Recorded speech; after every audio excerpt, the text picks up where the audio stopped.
What is up, Earth's mightiest subscribers? It's Ernie Blerd without fear. Welcome back to the channel. Okay, so today's video, we are going to be talking about Ten of Swords Part 2 X Factor number 4 by Leah Williams and Carlos Gomez. And in this video, we are going to learn the perils of dying in Otherworld and why it makes the current resurrection protocols completely null and void. And we're also going to get hard confirmation on who at least 8, possibly 9 of our sword bears are going to be and exactly which swords they're going to be wielding. We're going to talk about all that and more right now.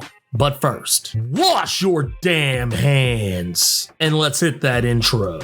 Word to wise, grass only greener when it's fertilized. Gave them truth in these songs, they prefer to lies. Destiny beautiful, adrift in her purple eyes. You can't see me, you Stevie, wondering how I reach more evolutions than Evie and make it look easy. Before we get started, if you want to see more awesome comic book videos like this one, it only takes 2 clicks to become one of Earth's mightiest subscribers. Click.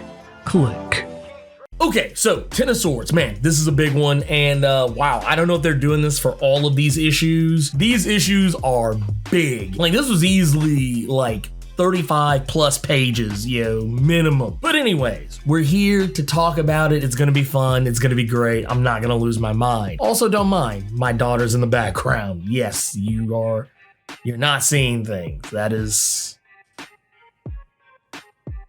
her. Okay, so this picks up immediately from where we left off with Ten of Swords creation number 1. Everyone is running for their lives. Apocalypse has gone down. Richter has gone down. Rockslide is 100% dead. And the X-Men have to retreat and get their wounded back to Krakoa so they can be healed. Polaris has all the information that she needs on the sword bearers and what swords they need. She just doesn't know it yet. And above all else, we learn some shocking things about both of those bits of information. First and foremost, one of the things I found really startling in all this is that when Richter is brought back to Krakoa, and something that I'm wondering if this bit of storyline was overlooked or if it will pay dividends later, I don't know. But we do know for a fact that Richter, if I'm not mistaken, was shot by Pestilence, or who we presume is a Pestilence-like figure. Bear in mind what happened the last time we saw someone get shot with one of their arrows. They were infected with a highly contagious disease that we saw that, in the pages of creation, we saw that, Opal Luna Saturnine could not even come hardly near him or touch him for fear of contracting the same virus. We saw that her subjects even brought up the fact that anyone who touched him became infected. So here we are with a whole siren literally touching Richter, and I'm wondering if somewhere down the stretch we're gonna see this disease spread to her and maybe, who knows, the rest of Krakoa, because as I went through this issue, I think it's fairly safe to say that a bunch of other characters likely touched Richter. And ultimately, they would have no reason to know that, or even suspect really, that this was going to be the case. I mean, I guess maybe Apocalypse could have told them, but I mean, just as one of those things, that scene doesn't happen. So it does make me curious as to whether or not there's going to be some plague or contagion that's going to run roughshod across Krakoa, considering the fact that Dr. Cecilia Reyes very likely touched him. Rachel Gray maybe possibly touched him. We know for a fact Siren touched him, and it's probably likely that so too did Healer touch them, but it doesn't matter. He's going to die anyway, and he's going to be resurrected. They're not actually going to try to heal him. They're just going to let him die and then go ahead and push him through the resurrection protocols, which pisses off Apocalypse to no end because they have become close. They've become bonded. Even something that Apocalypse has kind of mentioned that, he didn't ask for these bonds, because he's feeling heartache from multiple sides. He's feeling heartache for the children who he ultimately abandoned and has now been rejected by and have actually tried to kill him. And now he is feeling what I would dare say is probably something really close to what he feels for his horsemen, who are his children, he probably feels that exact same kind of love and affection for Richter, who is essentially, when we first saw this bond come together in Excalibur #1, it was almost like Richter was afraid of Apocalypse and didn't want anything to do with him, and Apocalypse seemed to just be using him. And even as time has gone on, it's kind of seemed that way too, but it just kind of seems to be that's just Apocalypse's weird way of showing affection towards the people that he cares about, is that, yeah, he may use you, but he still loves you. And it's really weird. It's kind of problematic, but I mean, it's not unlike some relationships that ourselves have had in the real world. I'm pretty sure out of all of my viewers, I would be willing to say out of 50,000 plus subscribers, I'm willing to gamble that at least 25% of you have had a familial relationship just like this one. I would even dare say 50 to 75% of you at some point in time have had a relationship like this with just some random person who was either a friend, a spouse, a significant other, whatever. A relationship that seems one-sided and probably is one-sided, but that person still loves you, but it's still problematic and probably is, by all accounts, a toxic relationship. That said, we don't see much else from Apocalypse in this issue until nearly the very end of it, and that's pretty much going to be where Magneto and Charles kind of basically rub Apocalypse's nose in all of this, which, to be fair, they are wrong. He brought this on himself. He did open Krakoa up to this war that no one asked for. More importantly, yeah, he messed up. He messed up royal. He screwed up big time. Now, the part where it gets really harsh and something that I feel like is either going to inform on Apocalypse's character development going forward or could very possibly lead to some schism. I don't know, probably won't. Apocalypse probably won't take this very personally. But the part where,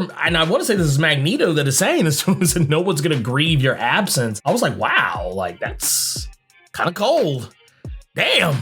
Where things get really murky is when it comes to the resurrection protocols. We know that, Richter hasn't been allowed to pass. Rockslide, we know for a fact, is dead. And Apocalypse hasn't died yet per se, but we can tell that he's just laying there suffering because the resurrection protocols have been put on hold. He cannot be brought back just yet because everything has been pretty much torn asunder because they had to take these precautions in the event that during the resurrections of Richter and Rockslide came back wrong. Now, I'm not saying this in a Pet Cemetery kind of way. He didn't get Pet Cemetery. No, that wasn't the case. The trick is that when Rockslide died, the difference between him and Richter is that Richter died on Krakoa. Rockslide, he died in Otherworld. And as a result of this, when he was brought back, when Xavier gets to that point in the resurrection protocols where he puts back the memories and essence of the character who is passed and is being brought back, something happened to Rockslide's essence. This is something that is so monumental because not only does Rockslide come back wrong, but it actually breaks Charles Xavier. Like, he gets a psychic attack and he almost kind of goes to the old 90s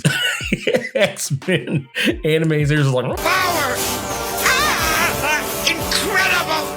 Power! But this actually affects everyone. This affects, because, during this, he's linked with the Five. So not only is he affected by this, but so too is Hope, so too is Tempest, Egg, Proteus, and Elixir. All of them are affected by this. Not only are they affected by this, but so too is Cerebro and the backup Cerebros, all four of which of the backups, the ones from the House of M Cradle, the one from the Summer House, the one from the Point, and even the one in Mora's No Place, which, by the way, we do actually get to see Mora McTaggart. Mora X actually shows up in this issue for like a blink and you'll miss it segment. It's like I feel like somebody's messing with me. It's like I keep saying, like, dude, are we gonna see more in this? When are we gonna see more? When are we gonna see more? And next thing you know, we see more. But it's like, peek, made you look, peekaboo, we're out of here. Now everyone is kind of freaking out about this because now they're trying to figure out and assess blame. They're trying to figure out, wait a minute, at what step in the resurrection protocol did we fail? Who messed up? Was it Proteus? Was it Tempest? Was it Elixir? Was it Hope? Was it Egg? Who was it? And initially, all fingers end up pointing at Egg because everything else checks out. Eggs was the only process that seems to be messed up. But good news, it actually isn't Egg's fault. This actually points in a completely different direction. You see, Otherworld is the actual problem. Since Rockslide was the only one who died over there, him being there literally put him in the nexus of all realities. So the Rockslide that came back isn't their Santo.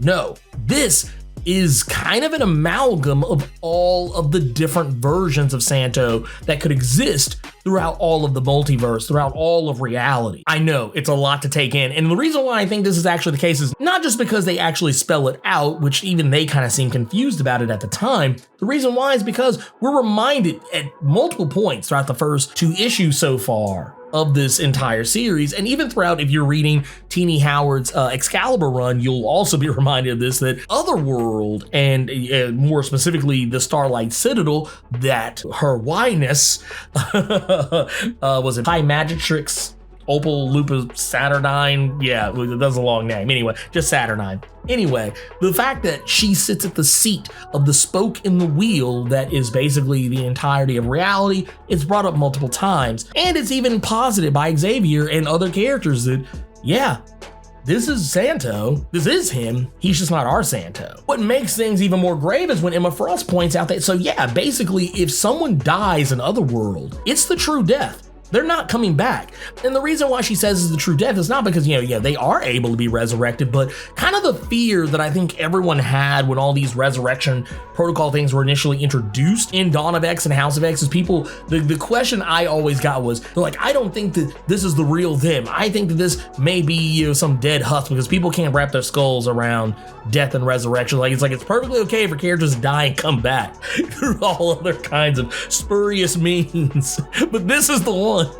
This is the one where everybody's like, no, that's not the real them. I don't understand it. It is so weird that people feel that way. But this is the one case where you're perfectly okay to feel that way, because that is the case here. The person that comes back is not the original person. The person that Charles brought back all those times and all those resurrections, that was the real them, because they were backed up from the essence of that person when they were alive on Earth. The people that are coming back that are dying in Otherworld, which, so far, Rockslide is the only one. When they come back, they are literally, it's not them. So yeah, it is in a case, the true death. It is a final death for that character, because this Rockslide is not going to be the Rockslide that we know and love. There will be parts of that Rockslide there. However, that Rockslide doesn't exist anymore, which I think is going to actually open, it's going to open up 10 of Swords and the entire X-Men corner of the Marvel Comics universe. It's going to open it up to some really big implications going down the road,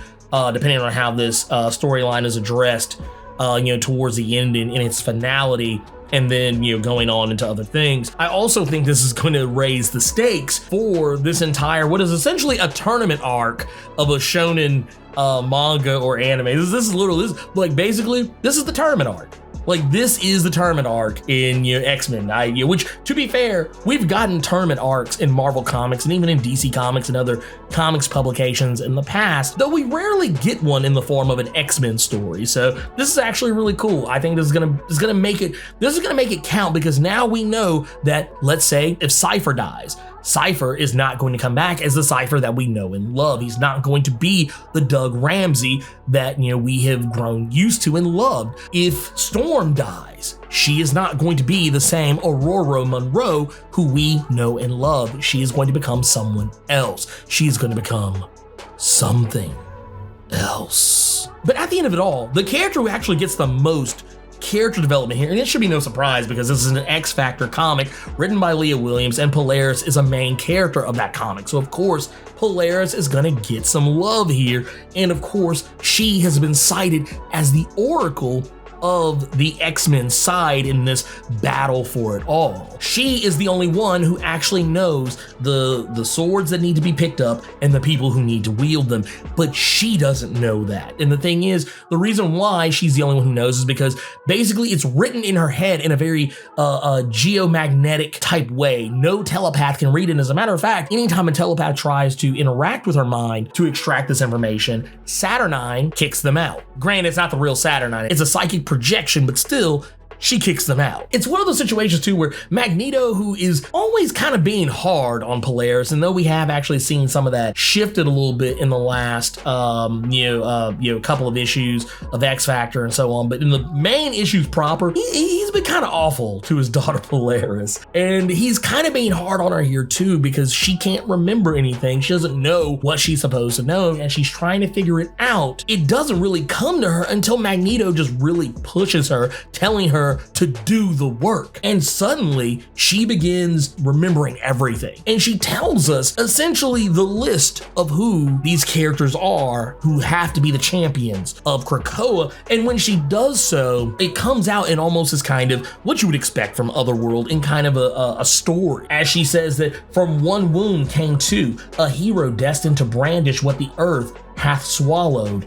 and an echo doomed to yearn for what the stars hath forsworn. Now, right here, she is very clearly talking about Brian and Elizabeth Betsy Braddock, the Braddock Twins, who are both the Captains Britain. And this is important to note because you must go back and remember that if you are reading Teenie Howard's Excalibur run, especially in issue number 1, Brian Braddock was taken over by Morgan Le Fay and made to be her champion, her Black Knight, and was ultimately killed by his sister Betsy. Now granted, Jamie Braddock, their brother, who is the monarch and now the king of Otherworld and a warper of reality, he brought Brian Braddock back. However, he brought him back incorrectly. There was a part of him that was missing, the part of him that actually helped him become Captain Britain. And we learned this in Excalibur number 6, that when given the choice, because this is brought up too in this issue, the schism between Merlin and his daughter Roma, they factor into this more for the Captain Britain side of anything than anything else in this story.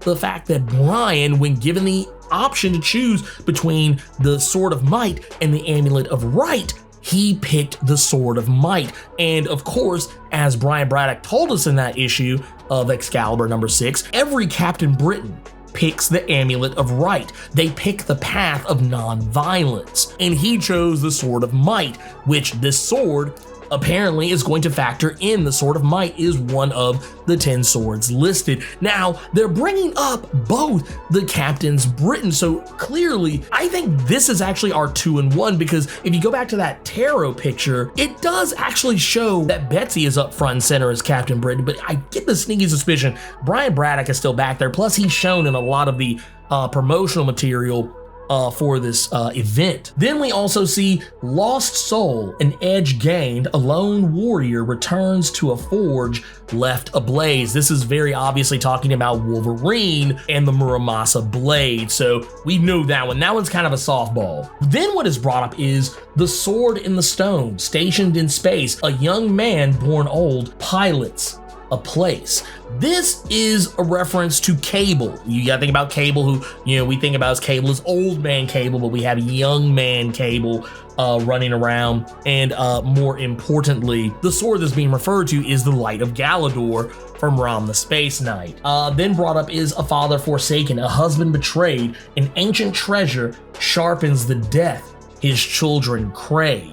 This is obviously Apocalypse. This is Apocalypse, and I don't know what sword he is going to be carrying, but man, my mind is set towards it's either going to be the Scarab or it could be the Starlight Sword. I don't know, but I don't know. Part of me wants to go towards the Scarab. I don't know. I've been kind of back and forth on that one a lot lately. Next up is Friend Self, Friends Lost. Out of one comes many, into many comes one. This is a reference to Cypher and Warlock. Now, whether or not they're treating Cypher and Warlock as one and the same or as separate entities, that remains to be seen. And Cypher even says that there's only one person he knows that talks like this, and that would be Warlock. And a part of me wonders if this is it, if they are actually referring to them as two separate entities, or as Cypher as the entity and Warlock as the sword, or maybe it could be both. Another one says 8 years gone in seconds. From a childhood lost comes a woman grown.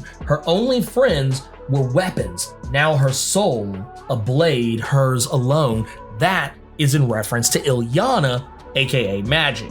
How she was lost in limbo, and when she came back, it seemed like no time had passed for anybody else, but for her, many years had passed, and she came back with the Soul Sword. The other one is even more obvious. This is probably the most obvious one out of all of them, is once goddess, once queen, one sword with which to split the sky in twain, vibranium inlaid, a tempest contained. She is the wrath of heavens, wielding a legacy. This is Storm, and very likely the reference to the sword, the Skybreaker. And then last but not least, Ego, Death, and Broken Stone. 2 wars waged, by one champion alone. This one, even though Cypher isn't 100% sure about it, but it is said in this issue that Gorgon is the one who steps up to the plate for this one. And more importantly, granted, we know he typically carries 2 swords, but in this one, I think it's going to be the grass cutter. Actually, and now that I think about it, if he is to wield 2 swords, maybe since these 2 swords seem to kind of be intertwined with one another, the grass cutter and the god killer, I'm gonna go on a limb and say maybe that's what he's carrying, is the grass cutter and the god killer. The grass cutter would make sense because that is a weapon that, if I'm not mistaken, is kind of related to the Daredevil side of things and the hand and some other stuff. I don't know the full history on it, but it's just something that just kind of skimming over Daredevil Ninja. This makes a ton of sense because we can't forget that in, I believe it was in the pages of Secret Warriors number 11, Gorgon obtained the God Killer from the Kraken and used it against Ares' son, Phobos, who was wielding the grass cutter. So it actually kind of makes sense that he would wield both blades. However, we do know for a fact that Polaris, in all of her grief over what she kind of feels is her fault in Rockslide's death, because she believes that she could have stopped it. She feels that she could have intervened and she could have stopped Rockslide from being killed. Well, the remains of Rockslide, the previous one, not the one that is resurrected, she has taken those remains and used them to make what is essentially a casting circle, whereas the champions get the swords that they're supposed to wield, they come back to this spot and they stand in their corresponding place with said sword in hand, and that is how the gate to Otherworld will be reopened so that they can be teleported to the fight that is going to take place. Once again, this is going to be some wild stuff, man. The stakes in this are inherently high because if a character dies in this story arc, that means when they come back, they're not going to be the character that we know from before.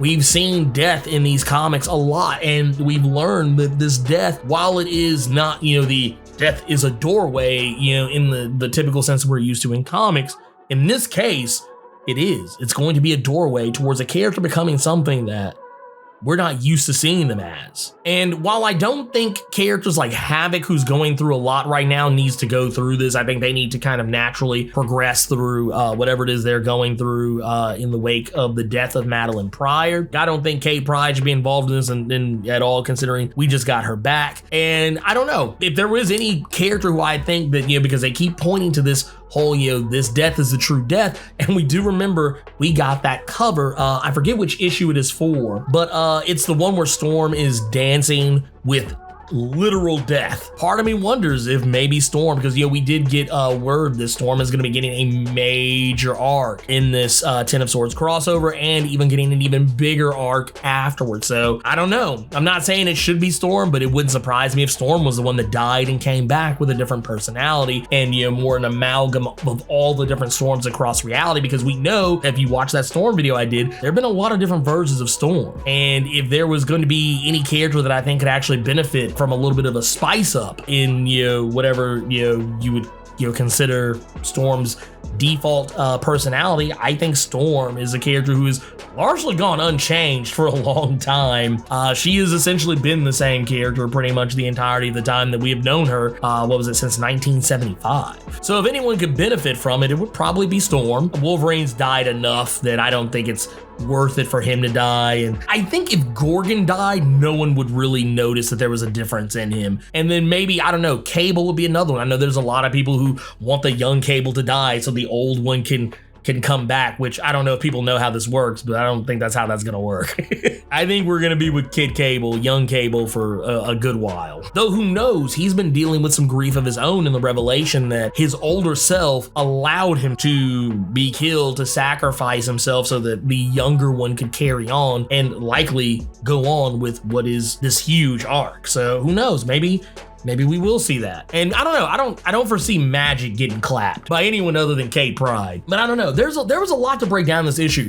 The fact that the way that Krakoa is responding to threats as they become open to them, the fact that you go through the notes that Hope has put out, the fact that they are cutting off access to Otherworld. Not that they really had to, because pretty much Saturnine has destroyed the external gate, at least until it's needed again. I don't really think that there are any ways to actually get into Otherworld, though they do point out that there were others. So I don't know, maybe there are ways in that Saturnine just didn't deal with because reasons. So who knows? We'll probably see in issues, probably more likely issues of Excalibur than anything else, how that plays out, because Excalibur is almost exclusively dealt with Otherworld up to this point. And I know I'm probably leaving some things out, and I apologize, but this book had a lot going on, and I just focused on the things that were just really important. I couldn't focus on every little granular detail on this one. There was just too much. There was too much going on. Anyways, I don't know. You guys let me know what you think about what's going on in 10 of Swords X Factor number 4 by Leah Williams and Carlos Gomez. And yeah, let me know what you think. Do you think we've seen all the sword bearers? Because I feel like Polaris got cut off, because my count, if you count Captain Britain, if you count both Captain Britons, by my count, it's 9. If you count Warlock as a combatant, and not just a sword, which we know he will be a sword in this, but if you count him as a combatant, that would make 10. Though we do see in those tarot cards that there's a character who looks eerily like Magneto, and I think maybe he is the final champion, and maybe Polaris was just cut off. I don't know. I'm curious to know what you guys think. Do y'all think that's the case? Do you think that we've seen all our champions? Because I feel like we haven't. I think there's still the one to be named, and I think it's going to be Magneto. And do you think that there is going to be a mutant contagion? Do you think that maybe Apocalypse didn't have an opportunity to tell them about what was going to happen to Richter and how it could spread? Who knows? We'll see very soon. Let me know what you think. But first, wash your damn hands and then sound off in the comments. So hey, you made it to the end of the video. Awesome for you. If you enjoyed this video, and if you made it this far, I don't see how you didn't, do me a favor. Hulk smash that like button. And if you want to see more awesome videos like this one, make sure you click subscribe so you can become one of Earth's mightiest subscribers, and tap that bell so you know when I post up. Also, feel free to go check out my Patreon, where if you chuck in a buck, you can get early access to most of my videos up to a week early. And if you have time, make sure you swing by nerd901.com, where you can find more of my content as well as other amazing stuff. Anyways, until next time, I love you 3000 plus Ultra!